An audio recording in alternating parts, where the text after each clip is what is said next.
Sa nakaraang video ay natapos tayo kung saan ay nagawang putulin ni Yuhun ang kamay ng Young Master Chien Mukom. Sa ginawang ito ni Yuhun ay gulat naman sila, matapos ay agad na napalapit dito ang 4th Council Elder sa kinaroroonan nila Yuhun at ng Young Master. Sa isip naman ng 3rd Council Elder na ginawa niya ito ng may dahilan, dahil alam niya na sinusubukan nilang gawing bagong Vice Lord si Chien Mukom. Agad namang tinanong ng ating bida ang 4th Council Elder na lumapit sa kanila kung may problema ba ito sa kanyang ginawa. Sinabi naman nito na walang problema at nagpapasalamat ito sa awa na ibinigay niya para buhayin pa ang Young Master dahil sa kalapastanganan nila. Ngunit sa isip nito ay galit na galit siya dahil maari na sanang paslangin ng Vice Lord na si Chien Yuhun ang Young Master ngayon din, ngunit binuhay niya pa din ito. At ngayon ang Young Master Chien Mukom ay nawala na ang halaga para sa kanilang mga binabalak, at kapag nagpumilit pa ang mga ito ay ilalagay lamang nila sa kapahamakan ang mga buhay nila. Kaya naman ay nagpaalam na ito kay Yuhun at sinabi na aalis na sila upang magamot ang Young Master, ngunit sa isip ng mga ito ay sinasabi nila na hindi pa tapos ang pakikipaglaban ng mga ito kontra sa Vice Lord na si Chien Yuhun. Matapos ay humingi naman ng pasensya si Yuhun sa nangyaring pagdanak ng dugo sa kanyang hardin, at ibinigay nito ang Jade Medallion dahil alam ng ating bida na gusto niya itong makuha. Agad itong nagpasalamat sa Vice Lord sa napakagandang handog nito para sa kanya at isa siyang sagot para sa kanilang Demon Dragon Pump Plan. Sinabihan naman siya ni Yuhun na huwag muna itong magpasalamat dahil hindi pa naman nito nagagawang makita ang Godly Doctor. Namamangha naman ito sa kanyang nararamdaman para kay Yuhun, dahil mahirap paniwalaan na ang taong walang puso upang magawang putulin ang braso ng isang tao kanina lamang, ay may puso at napakabait. Napatingin ito sa kanyang apo at napasabi na lang na magaling ito sa pagpili ng sasamahan at susuportahan, at tingin nito na nakahanap ang kanyang apo ng mabait at napakagaling na mapapangasawa. Nagulat naman si Yuhun sa sunod na ginawa ng 8th Council Elder. Sabi nito na siya bilang ika-8 Council Elder ay sumusumpa ng katapatan sa Vice Lord, kasama ng Demon Dragon Pump Clan ay pagsisilbihan ng Vice Lord hanggang dulo, at sana ay tanggapin ito ang kanilang katapatan. Nagpasalamat naman dito si Yuhun, at sinabi na nais din niyang banggitin ang bagay na ito sa kanyang ngunit hindi niya agad nasabi dahil sa mga hindi inaasahan na mga pangyayari. Matapos ay ipinagpatuloy na ng mga ito ang kanilang salo-salo. At habang nagaganap ito ay tinawag ng 8th Council Elder ng Vice Lord si Yuhun at nagtanong, sabi nito na kung kailan babalak ni Yuhun na pakasalan ang kanyang apo. Sa narinig na ito ni Yuhun ay bigla nitong naibuga ang kanyang iniinom sa mukha ni Heobong. Sa nangyari ay tuwang-tuwa naman na sinabi ni Heobong na mukhang ikakasal na ang kanyang master, at agad itong binati para dito. Sa isip naman ni Yuhun na sa papaanong paraan niya kaya ito maipapaliwanag at matatakasan. Matapos ay inabot sila ng ilan pang mga oras upang maipaliwanag sa 8th Council Elder ang mga nangyari sa pagitan nilang dalawa ni Moonju. Sa narinig na katotohanan ng 8th Council Elder ay hindi naman niya ito ikinatuwa. Sa isip nito na base sa nakikita niya sa dalawang ito, si Moonju at ng Vice Lord, ay mukhang gusto ng mga ito ang isa't isa. At tingin nito ay hindi niya dapat na madaliin ang mga bagay at papanoodin na lang muna niya kung saan dadalhin ang mga ito ng kanilang nararamdaman. Matapos ay tinawag nito ang kanyang taga-silbi at inutusan na dalhin ang kapatid ni Moonju sa kanila, na agad naman nitong sinunod. Sabi nito na dahil sa natulungan naman siya ay hindi na nito maitatago pa ang patungkol sa kanyang isa pang apo sa Vice Lord. Sabi nito na may apo siyang lalaki na nagngangalang Moonsong na naipadala sa Sichuan branch at namatay sa pag-atake ng evil forces, ngunit may hindi magandang nangyari dahil ang kanyang daughter-in-law na nagdadalang tao sa oras na iyon ay sobrang nagulat dahil sa balita na ang kanyang asawa ay namatay na, kaya naman ay nahirapan ito sa kanyang panganganak. Mabuti na lang at naipanganak si Moonju ng ligtas. Ngunit ang kambal nitong kapatid na lalaki ay ipinanganak ng may congenital mental illness dahil sa tagal nitong ipinanganak, at matapos na magsilang, ang kanilang ina ay namatay din. Halos lahat ay ginawa na nito upang magamot lamang ang kanyang apo, ngunit wala sa mga ito ang nagtagumpay, at ngayon ay mayroon na silang pag-asa, at muli itong nagpasalamat sa iniabot nitong jade medallion sa kanya. Hindi rin nagtagal ay nakabalik na ang taga-silbi kasama ang apo niyang lalaki. Nang makita ito nila Haobong na si Moonju ay hawig na hawig ni Moonyu kapag ito ay nakasuot ng maskara, at ang muka na suot nito ay ang sa kanyang kapatid. Sa pananabik ng magkapatid sa isa't isa ay agad ang mga ito na nagkamustahan sa isa't isa. Sabi ng kanyang lolo na bumati ito sa Vice Lord dahil ito ang tumulong sa kanila. Matapos ay agad naman itong binati ang ating bida, tinignan naman ito ni Yuun. Matapos ay nagsabi ito sa 8th Council Elder at nagpaalam na kung maari ba nitong matignan ang kondisyon ng kanyang apo na lalaki, na agad naman na sinang-ayunan nito. Matapos ay hinawakan ni Yuun ito sa ulo at sinabi na ang gagawin niya ay medyo masakit. Nagtataka naman ito sa mga sinasabi sa kanya ng ating bida. Matapos ay binigyan niya ito ng isang electric shock, matapos ay napasigaw ang 8th Council Elder kay Yuun at tinatanong kung ano ang ibig sabihin ng ginagawa nito sa kanyang apo. Bago nito ay nang bumati sa kanya ang kapatid ni Moonju ay agad itong may napansin. Sabi nito na kaya pala gustong makita ng Council Elder Moon ang Divine Doctor dahil ito lamang ang kanyang tanging pag-asa. Kaya naman ay agad nitong tinanong ang nanomachine kung maari ba nitong magamot ang kalagayan nito. Agad namang naghanap ang nanomachine sa kanyang database. At lumabas na mayroong 24,201,123 na kaparehas na kaso ang kanyang nakita. Nagulat naman dito si Yuun dahil ganito pala Academy ang may ganitong kondisyon. At upang mas maging tama ang kanyang pag-analisa ay ilagay nito ang kanyang dalawang palad sa ulo ng pasyente. Kaya naman ay nagpaalam ito sa Council Elder kung maari niya itong matignan.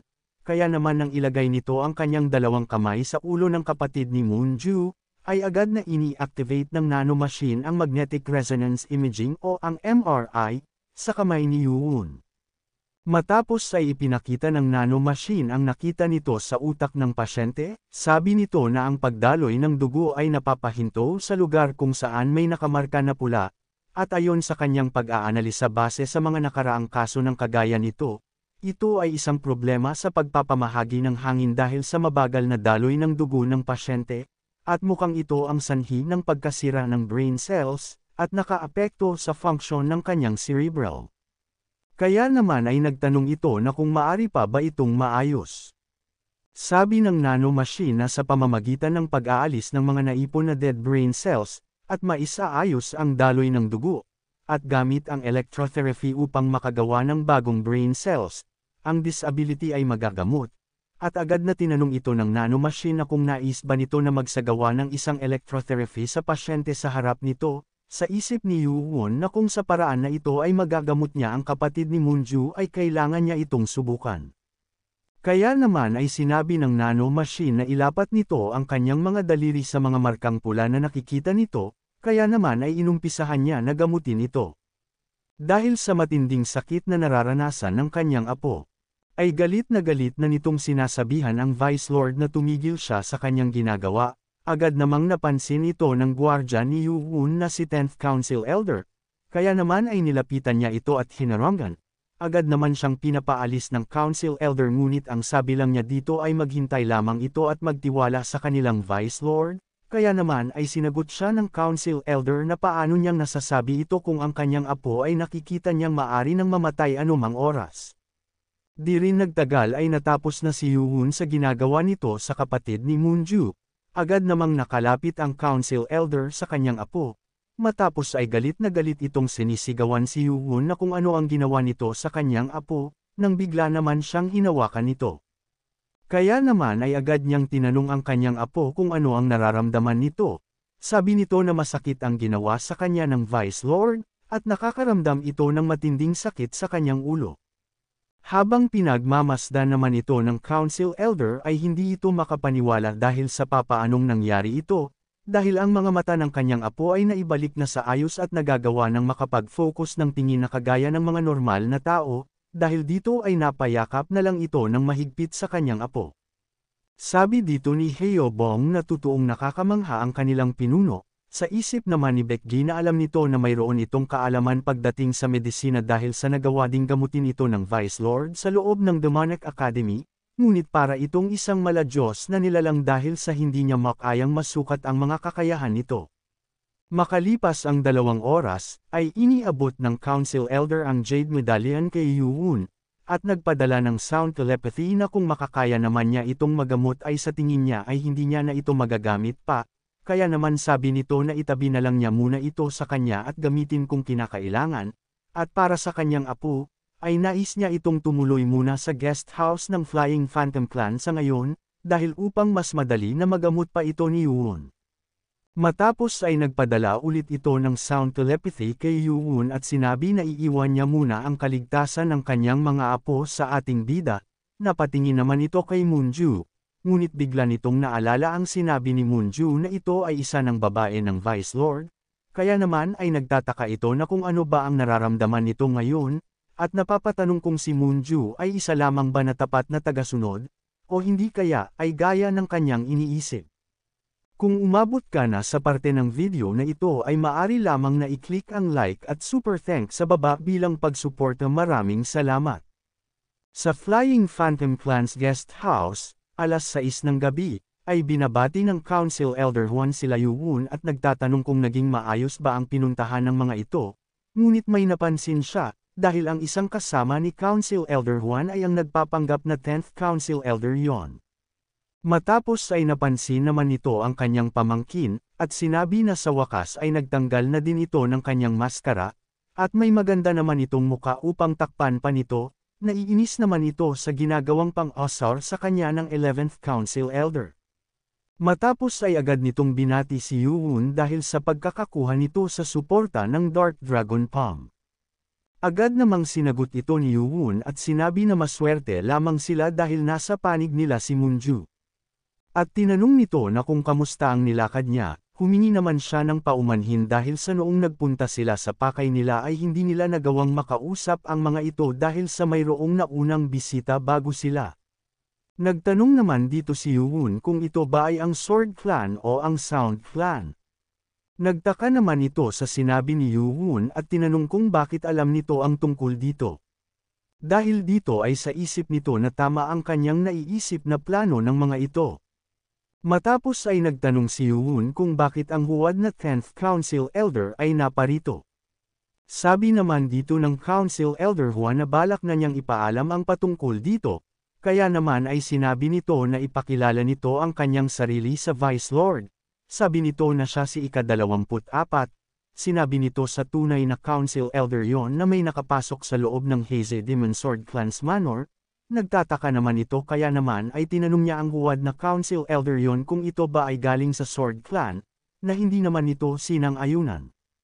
2 oras ang nakakalipas, sa main study ng Haze Demon Sword Clan, ay nagulat ito nang may narinig na nagpadala sa kanya ng isang sound telepathy at tinatawag ito, dahil dito ay agad nitong tinignan sa labas kung sino ang taong tumatawag sa kanya. Ngunit paglabas nito ay nagulat siya dahil walang isa ang nandito. Agad naman nagpadala ulit ito at sinabi na huwag na niya itong subukan pa na hanapin at kumilos lamang ng normal. Ang sound telepathy ay bigla ding natapos, sinubukan niyang maghanap ng mga bakas ngunit wala itong nahanap na kahit ano, kaya naman ay agad itong nagtungo dito upang maipasa ang mensahe at dahil ito lamang ang kanyang magagawa sa nangyari. Sinabi naman ni Yuhun na posibleng ito ay ang taong walang pangalan. Agad naman na pinatigil ito ng Council Elder yon dahil ang bagay na iyon ay sekreto lamang. Sabi nito na kung ang impormasyon na sinabi nito ay 10 araw na ang nakakalipas ay ibig sabihin ay ngayon ang araw na iyon, at hindi pa ito nangyayari kaya naman ay ano ang dahilan? Sabi naman dito ni Yuhun na mukhang may biglaang nangyari. Bigla naman itong nakaramdam ng kasiyahan, at sinabi na tamang-tama lamang ito.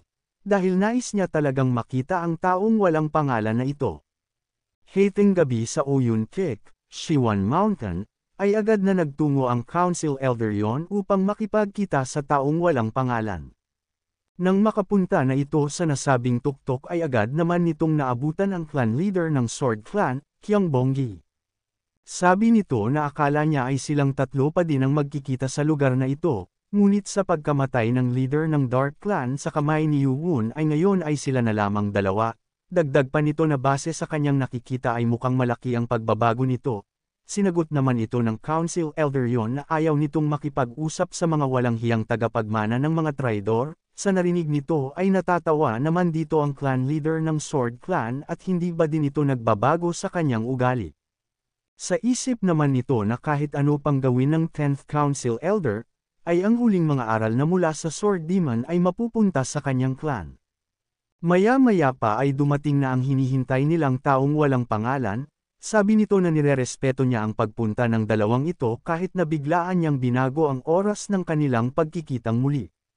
Sa isip naman ng Council Elder yon na kahit pa naabot na nito ang pagiging True Grandmaster, ay hindi pa din ito magawang malaman ang martial prowess ng taong walang pangalan, at base sa mga salita nito ay alam na din niya ang nangyaring pagkamatay ng leader ng Dark Clan na si Mujin Won na dapat ay kasama nila, at sino naman kaya ang taong ito. Sabi nito na didiretsuhin na niya ang mga ito, at bago pa nito nasabi ang kanyang itatanong ay bigla namang lumuha dito ang leader ng Sword Clan, kaya naman ay napatanong ang taong walang pangalan kung ano ang ibig sabihin ng kanyang ginagawa. Sabi nito na siya si Kyung Bon-gi, leader ng Sword Clan at Second Council Elder ng Demonic Cult, ay masayang binigay ang pagbati sa Lord. Sa isip nito na ang sword technique na nakita nila 3 taon na ang nakakalipas, ay sobrang kaparehas ng Heavenly Demonic Sword technique na ginamit ng Lord sa digmaan, at ang posible lamang na taong madaling makalabas at pumasok sa Demonic Cult at maging ang sekreto ng kanyang clan ay ang Lord lamang mismo. Sabi naman nito na mukhang nagkakamali siya sa kanyang inaakala, nang bigla naman itong may naramdamang ibang tao sa paligid. Matapos ay galit itong nagtatanong kung sino ang taong nagtatago, nagtataka naman dito ang Second Council Elder kung ano ang sinasabi ng taong walang pangalan. Matapos ay tinanong niya ang mga ito na kung sino sa kanilang dalawa ang sumire sa kanilang pangako, nang bigla nitong inatake ang kinaroroonan ng ibang tao na nasa paligid na nagtatago. Agad namang nakaiwas ang nagtatago, sa nangyari ay takang-taka dito ang Second Council Elder, dahil ang taong nagtatago ay ang Vice Lord na si Qian Yuhun. Sa isip nito na akala niya ay naitago na nito ang kanyang chi ngunit sa nangyari ay nagawa pa din siyang makita nito. Napasigaw naman dito ang Second Council Elder at itinanong kung ito ba ay kagagawa ng 10th Council Elder, sumagot naman ito at sinabi na wala siyang alam sa sinasabi nito sa kanya. Kaya naman ay agad nitong sinabi sa taong nakamaskara na ang bagay na ito ay hindi siya ang may gawa, dahil ginawa nito kung ano ang ipinangako niya, kaya naman ay ipamana na ng taong walang pangalan ang tungkol sa naiwan ng Sword Demon, ngunit sinagot lamang siya nito na huli na ang lahat para sa kanila. Dahil ayon sa napagkasunduan nila na kahit sino sa mga ito ang gumawa na labagin ang pangako ay hindi niya ito ituturo, at mukhang sila at ang 24 Demon Sword ay hindi itinadhana. Matapos ay agad itong umalis, sa nangyari ay gusto pa sana itong pigilan ng Second Council Elder ngunit wala din itong nagawa. Matapos ay agad itong hinarangan ng 10th Council Elder upang hindi magawang makasunod, at sinabi na sinong nagsabi na maari itong makaalis. Sa galit nito ay agad niyang sinugod ang Council Elder yon, napangiti naman ito dahil mukhang ipinapakita na nito ang kanyang tunay na kulay, at agad din itong sinalag ng Council Elder yon gamit ang isang atake. Ngunit may naramdaman naman itong kakaiba, at napapatanong kung kailan pa nagawang lumakas ng babaeng ito, dahil sa pagtataka ay hindi nito namalayan ang papasugod na Council Elder yon.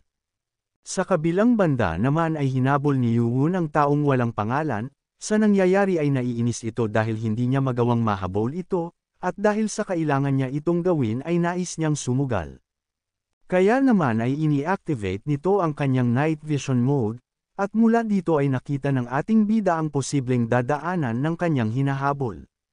Mula sa itaas ay tumalon ito sa bangin, sa isip naman ng taong walang pangalan na nakakapanghinayang na hindi nito nagawang maituro ang kabuuan ng 24 Demon Sword, at tingin nito na hindi na ito mahalaga sa ngayon dahil mayroon naman ng bagong tagapagmana para dito.